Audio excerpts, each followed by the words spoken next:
Hey there YouTube lovers, my name is BB8 and I recently had the opportunity to watch Gran Turismo in cinemas. Now, as we all know, when a beloved game makes its way to the silver screen, it's only fair that I give it a thorough review. And after the success of my review of the Super Mario Bros. Movie, which rounded up to 400 views, I knew it was time to dive in to the Gran Turismo movie. With 2023 having a few video game films, like we've had the Mario movie, Gran Turismo, as well as the upcoming Five Nights at Freddy's movie coming out in October, which I might go and see it just to make a review video on it. But funny enough, I wasn't initially planning to see Gran Turismo in cinemas, as my friend had constantly ranted whenever the trailer played when I went to watch Guardians of the Galaxy Volume 3 and Spider-Man Across the Spider-Verse. However, I did end up changing my plan, and just so we had more video game adaptation reviews on the channel, I thought I'd go see the movie to get my own opinion on it, and that's what we're doing today. So, without further ado, let's buckle up, get into your driver's seat, and let's get into the review, shall we? And just before we get into the review video, this review video does contain spoilers. So if you've not seen Gran Turismo yet, I advise you go watch the film first and come back to this review video when you're done. And I'm not sure if the spoiler warning really counts here, because the film is a biography film of Jan Mardenborough, who became a professional racer from a Gran Turismo player. So with that being said, let's get into the review. For the visual effects in Gran Turismo offer a seamless fusion of cinematic and gaming worlds, enhancing the immersive experience for viewers, while the film refrains from an excessive use of CGI. The moments it does employ digital wizardry are executed with precision and mirroring the authenticity of the Gran Turismo video game. Notably, the incorporation of iconic features such as track lines reminiscent of those found in Gran Turismo add a layer of familiarity that resonates with fans of the franchise. A standout scene for me when it comes to visual effects involves a CGI car seemingly bursting from the screen during Jan Mardenborough's vehicle selection process at the beginning of the film. This moment does remind me of CGI intensive films like Ready Player One and Free Guy, two films I did really enjoy, showcasing a level of CGI quality seamlessly integrates into the film's narrative fabric. The precision of details in the digital car, from the glinting of its contours to the accelerating speed portrayed, contributes to a heightened sense of realism. The restraint shown in the strategic use of CGI is commendable, as it enhances the overall cinematic experience without overshadowing the tangible elements of the film. The visual effects serve as a bridge between virtual and real worlds, bringing the life, the heart-pounding intensity of racing found in the Gran Turismo video game. As an enthusiast to both films and gaming, I found this approach to visual effects to be well executed to the source material, enriching the narrative journey for both dedicated fans and newcomers alike. For the cinematography in Gran Turismo is nothing but awe-inspiring. The film's choice to shoot in actual cars rather than relying on prop vehicles add a layer of authenticity that immerses the audience in the heart of the racing world.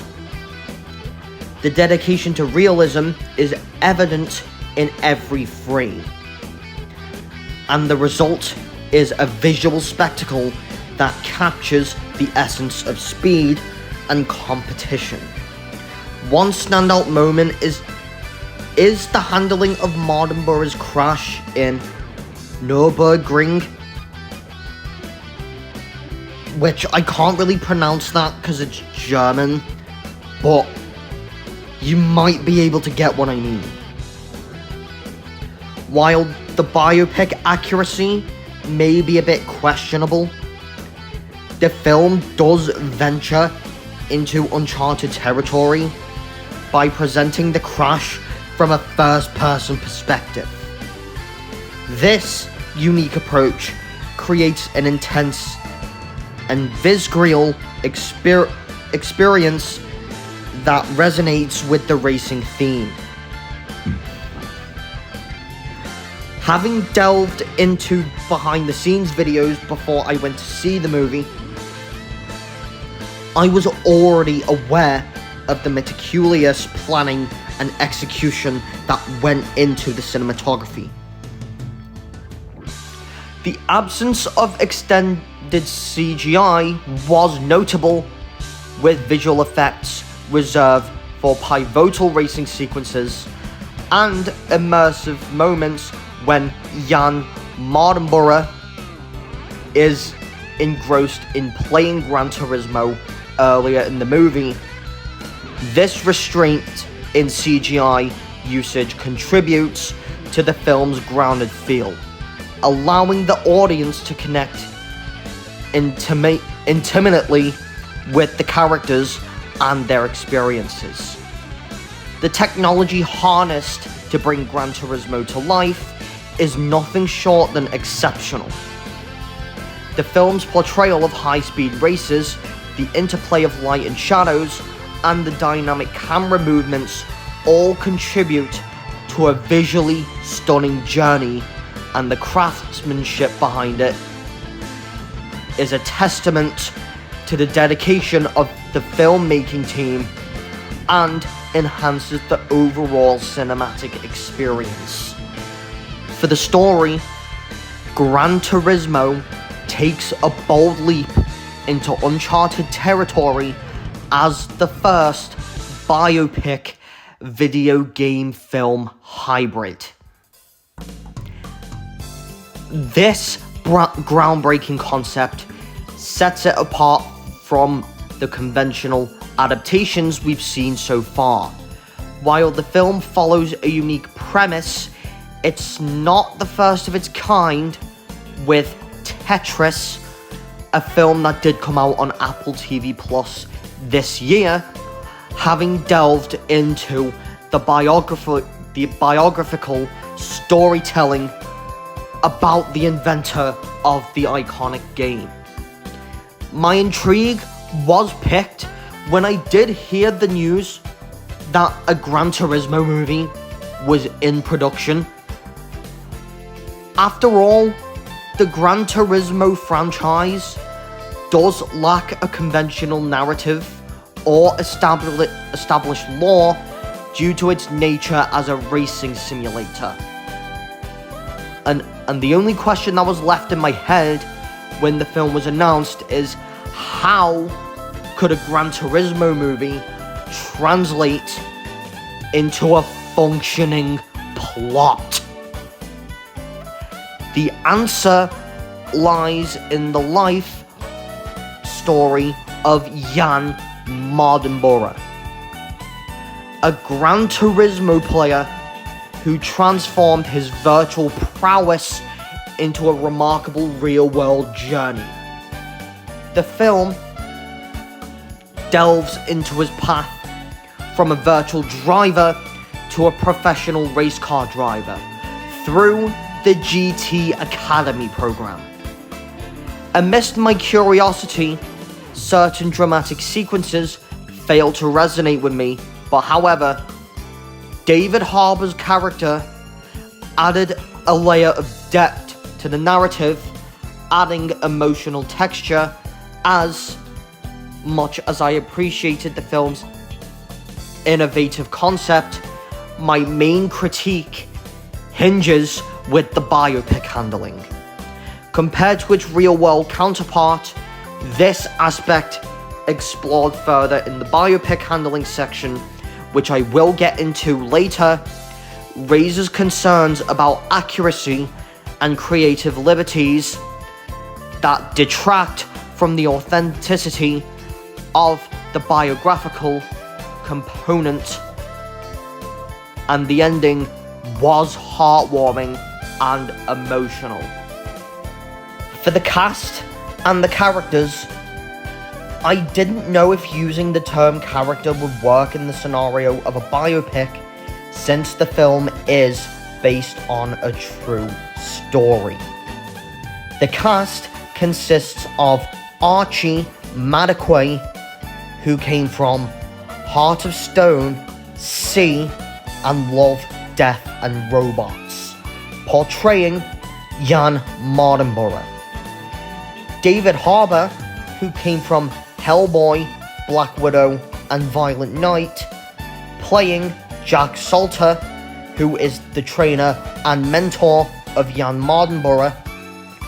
Orlando Bloom, who came from the Pirates of the Caribbean franchise, The Outpost, and the upcoming Red Right Hand, portraying Danny Moore, who is supposed to be based on the GT Academy founder Darren Cox.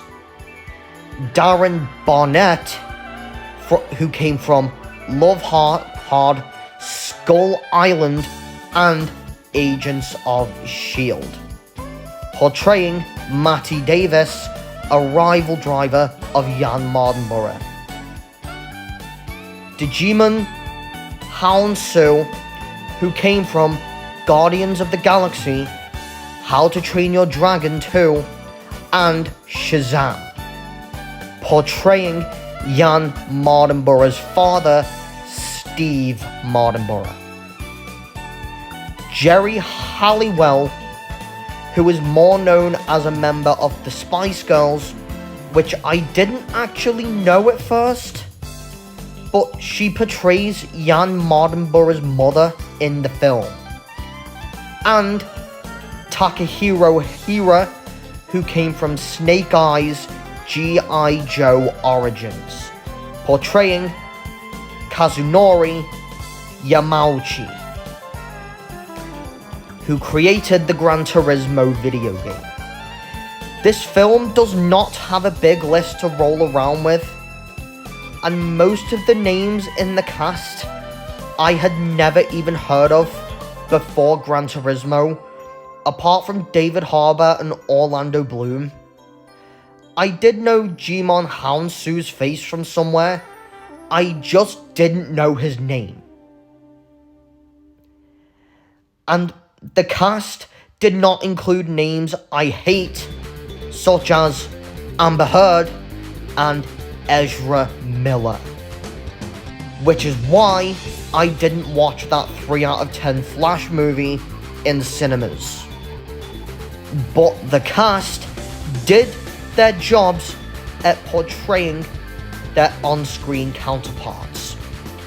Gran Turismo did the casting choices better than Uncharted, which did have a weak cast of Tom Holland as Nathan Drake, when Nathan Fillion fit the part better, with the only two decent cast additions from the Uncharted movie being Mark Wahlberg and Antonio Banderas. But as the second film from PlayStation Productions, Gran Turismo shows that PlayStation Productions have learned when it came to the casting choices from Uncharted. For the music, the musical landscape of Gran Turismo harmonizes seamlessly with the pulse-of-pounding intensity of the racing world it portrays, helmed by the talented composer Lorne Balfe, known for his work on the Skylanders franchise and some acclaimed DreamWorks films like Megamind, which was a collaboration between Balfe and Hans Zimmer, The Penguins of Madagascar, and Home. The film's soundtrack emerges as a captivating fusion of genres. The auditory journey is a dynamic voyage through a variety of musical styles, with dubstep, orchestral, and emotive compositions that interwoven to create a multi-dimensional sonic experience.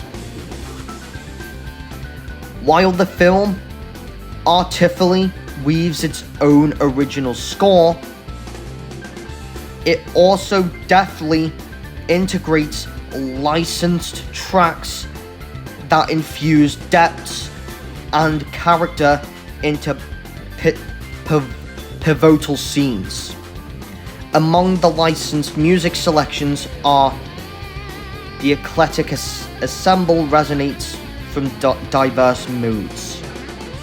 From the timeless melodies of Black Sabbath's Paranoid to the haunted elegance of Enya's Orinoco Flow. The soundtrack envelopes the audience in a captivating embrace, and poignant strains of Waltz in a Flat Major OP 69 number 1 by classical Cotteri offer a melancholic contrast, whilst the spirited energy of Get Out My Way by Tadashi propels the film forward with a vigor. One notable highlight is the inclusion of Songbird by Kenny G. A nostalgic nod also featured in the beloved film Cars, which released in 2006. This well-chosen selection evokes a sense of familiarity while harmonizing seamlessly with the film's atmosphere in crafting its musical tapestry. Gran Turismo achieves an effective balance between its original score and licensed tracks. The result is an auditory symphony that elevates the film's emotional crescendos, which heightens its accelerating racing sequences and enriches the narrative depth. The synergy between composition and visuals transforms Gran Turismo into an immersive cinematic experience that can leave a lasting imprint on the senses. And before we get into the summary, I thought I needed to give this its own section because this is one of my biggest criticisms of the whole film, and that's the biopic handling. In examining the Gran Turismo movie, an aspect that stands out as a significant weak point is the handling of biographical moments. The film takes a notable misstep by manipulating the tragic crash at Nürburgring involving Jan Martinborough's Nissan GTR Nismo, a crash that resulted in spectators' unfortunate death. In reality, this incident occurred in 2015 and held grave consequences for all involved. However, Gran Turismo does portray it differently. The film reimagines this real-life tragedy as a motivational turning point for Martinborough, propelling him towards a triumphant podium finish at the 24 Hours of Le Mans, as this narrative choice, while aiming to infuse the story with dramatic momentum, crosses the line of historical accuracy and sensitivity. The decision to recontextualize the event into a positive catalyst raises valid concerns about responsible handling of real-life stories. The blurring of fact and fiction in such a pivotal moment undermines the authenticity of the biographical aspect, potentially unsettling both audiences familiar with the true events and those seeking an accurate portrayal. While creative liberties in storytelling are commonplace, it is essential to tread carefully when dealing with real-life incidents that have a significant real-world consequences. And the biopic handling in Gran Turismo exposes the potential pitfalls in blending reality and fiction, and demonstrating the fine line between honoring a person's journey and distorting historical events for a dramatic effect. For the summary, the visual effects, I'm going to give it an 8 out of 10. While Gran Turismo doesn't rely on heavily CGI, the moments it does utilize are seamlessly integrated. The authenticity of the Gran Turismo video game are palpable whenever the film delves into the virtual realm. From the addition of the meticulous track lines to a car dramatically popping out of a screen, the CGI quality stands on par with other films like Ready Player One and Free Guy. It's a virtual feast that immerses you into the heart of the gaming experience. For the cinematography, I'm going to give it a 9 out of 10. The cinematography was a true standout when watching the film, capturing the kinetic energy of high-speed races and the essence of real-world locations, but what sets Gran Turismo apart is the commitment to realism. The film was shot on actual cars, not mere props, and this decision pays off as the visuals are breathtaking and the technology used to bring it all to life is nothing short of exceptional. For the story, I'm going to give it a 7 out of 10. Gran Turismo revs its engines with a novel approach, merging the world of the Gran Turismo game with a biographical narrative. It is an audacious concept that piqued my curiosity from the moment I heard of its inception, and while the movie's unique premise breathes a fresh coat of paint into the video game adaptation genre, there are moments where execution wobbles. Given the absence of established lore within the Gran Turismo series, the challenge of weaving a compelling narrative is apparent. Still, credit is due for the courage of pioneer to this uncharted territory. For the cast, I'm going to give it an 8 out of 10. The cast delivers solid performances, bringing life to characters that span both the gaming and real-world domains. Notably, the absence of any names I'd rather avoid, such as Amber Heard and Ezra Miller, is a welcome relief. For the characters, I'm going to give it a 7 out of 10. In a biographical adaptation like Gran Turismo, the line between characters and real individuals kind of blurs.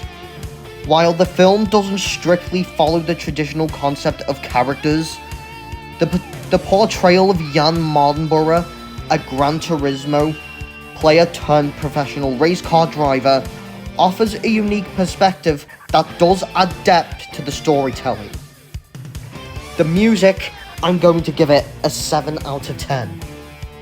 The film's musical score complements the adrenaline-pumping races and dramatic moments. While not revolutionary, it enhances the overall experience, overshadowing the visuals or narrative. For the biopic handling, I'm going to give it a 5 out of 10. One of the film's pitfalls lies in its biopic handling and accuracy. The misstep of using Mardenborough's crash as a motivational turning point does raise concerns about factual integrity, while creative liberties expected in storytelling, the handling of such a critical event feels forced and diminishes the authenticity of the biographical aspect. And finally, for the perk,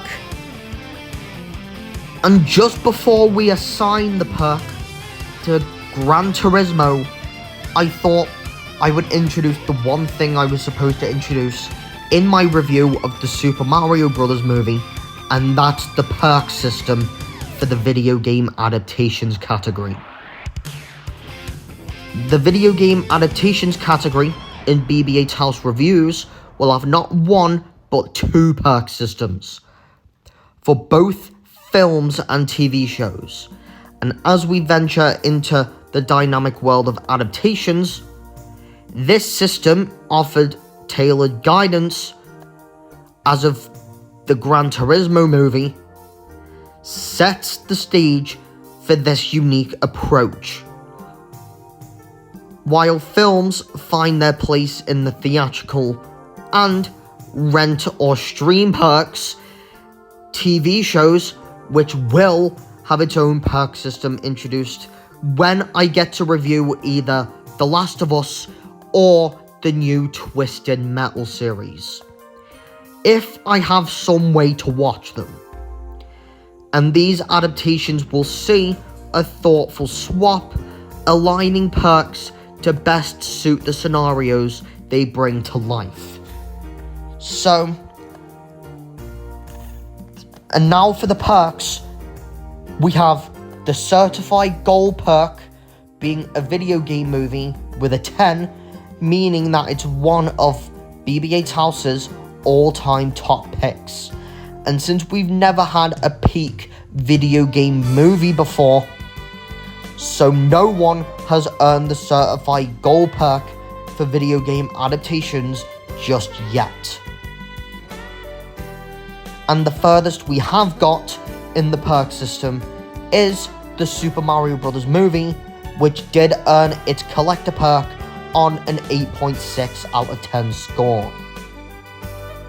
For the collector perk, a video game movie with an 8 or a 9, meaning that you should buy the film to keep physically or digitally on DVD, Blu-ray, or 4K Ultra HD.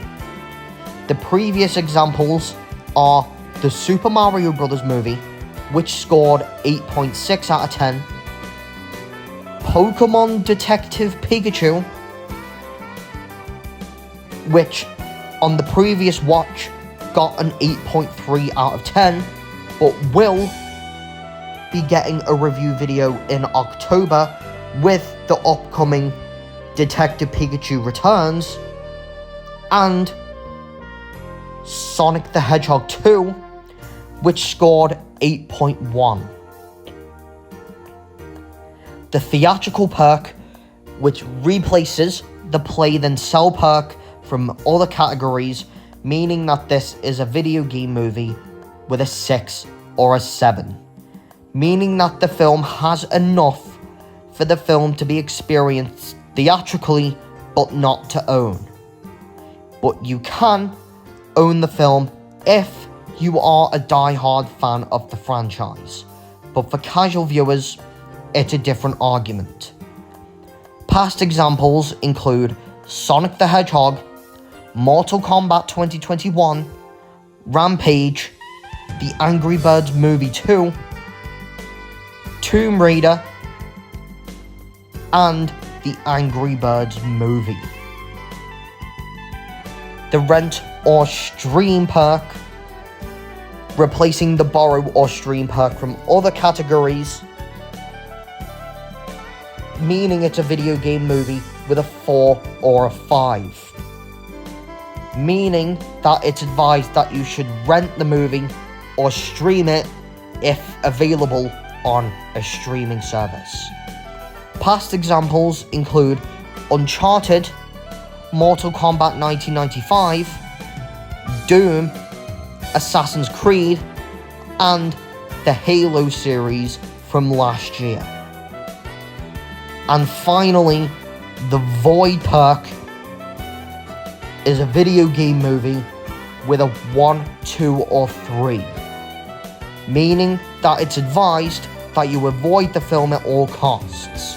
Unfortunately, 5 different films have earned the Void perk, being Monster Hunter 2020, Mortal Kombat Annihilation, Doom Annihilation, Ratchet & Clank, and the Super Mario Bros. Movie from 1993, not 2023. And luckily, Gran Turismo did not earn the Void perk. But instead, Gran Turismo earns its theatrical perk. I may not be the biggest fan of the Gran Turismo games, but for the film's dynamic blend of racing excitement and unique storytelling, Gran Turismo earns its coveted theatrical perk. The film isn't merely meant to be watched. It's an experience that is amplified by the grandeur of the big screen. The roaring engines, heart-pounding races, and fusion of biographical narrative and gaming essence all come to life in their full cinematic glory. Within the landscape of my 2023 ranking, Gran Turismo secures the respectable position between Missing and Renfield, currently settling at the 15th place spot among 32 different films that I've seen this year. However, I would like to note that it did move to 16th following my viewing of Blue Beetle, which I did watch the same week as Gran Turismo, which slotted in as the 7th film I've watched in 2023, bridging the gap between experiencing Gran Turismo and recording my review. This incremental reshuffling only speaks to the ongoing evolution of my cinematic journey, and within the realm of video game movies, Gran Turismo secures the 8th place position among the 20 video game movies I've seen, nestled between Tomb Raider 2018 and The Angry Birds Movie 2. it firmly holds the ground as an okay movie, in my estimation.